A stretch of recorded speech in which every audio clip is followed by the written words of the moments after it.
Merci. La parole est à Monsieur Sylvain Berrios. Monsieur le Président, ma question porte sur les conséquences désastreuses de la fermeture brutale et sans concertation des voies sur berge à Paris. Les objectifs étaient clairs initialement: réduire la pollution aux particules fines, réduire le trafic automobile et permettre de retourner les voies sur berge aux Parisiens. Les résultats sont catastrophiques. Aucun impact positif sur la pollution selon Air Parif. Une augmentation massive des bouchons. Je rappelle que c'est plus 25% de trafic supplémentaire sur certains tronçons du périphérique, plus 30% et 340 km de bouchons sur la 4, la 86. C'est 48% supplémentaires quai du Louvre, 84% supplémentaires quai l'Hôtel de Ville, 91% quai Henri IV et un RER A complètement saturé. C'est également près de 6000 jours de travail détruits pour les petits entrepreneurs. Et puis enfin, ce sont des quais de berge désertés par les Parisiens eux-mêmes.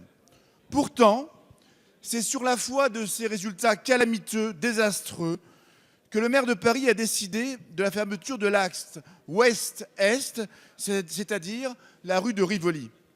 C'est un bras d'honneur fait aux franciliens, aux commissaires enquêteurs, aux entrepreneurs, aux 130 maires de métropole du Grand Paris, mais également au gouvernement qui s'était engagé devant l'Assemblée nationale à respecter la plus large concertation avec les élus avant toute autre décision définitive de la ville de Paris. Ces destructions massives en matière d'économie, d'écologie, d'emploi sont catastrophiques pour la région Île-de-France et la métropole du Grand Paris. Monsieur le Premier ministre, il s'agit d'une question de santé publique, une question économique, une question essentielle pour la vie des Franciliens. Allez-vous mettre un terme à ces dispositions? La parole est à Monsieur Alain Vidalies, secrétaire d'État chargé des Transports, de la mer et de la pêche. Oui, merci, Monsieur le Président. Monsieur le député, après l'épisode que la France et Paris particulièrement vient de connaître, notamment s'agissant de la pollution atmosphérique, je dois reconnaître l'opportunité de votre question. Parce que c'est une question de santé publique, c'était les mots importants dans votre question. Des milliers de morts, des dizaines de milliers de gens qui ont des maladies chroniques, dont l'origine est connue. Ce n'est pas un problème parisien, c'est le problème de l'ensemble des grandes agglomérations. Et je dois dire d'ailleurs, y compris en France, où cette question est traitée, par exemple à Lyon, mais aussi à Bordeaux, par des élus et avec, me semble-t-il, les mêmes réponses. Les mêmes réponses qui sont des réponses en matière de transport collectif, en matière de diminution de la présence dans la voiture. Est-ce que nous avons le choix? Parce que c'est ça la vraie question. Qu'est-ce que vous proposez? L'inertie?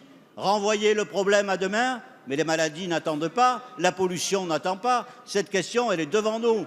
Il faut des mesures. Et deuxièmement, il y a une question démocratique. Évidemment, la municipalité de Paris, le maire de Paris s'est présenté aux élections et a été élu avec ce programme-là. C'est reprocher à un élu d'appliquer le programme qui a été validé. Je ne pense pas que ce soit acceptable dans cet hémicycle. Et dans tous les cas, je veux le dire, le gouvernement souhaite vérifier avec le préfet de police, dans un cadre très large, les conséquences des décisions qui ont été prises. Mais dans tous les cas, je veux le répéter, la position du gouvernement, contrairement à ce que vous souteniez, c'est que dans cette affaire, compte tenu de la gravité des enjeux, l'inertie n'est pas une option. Merci.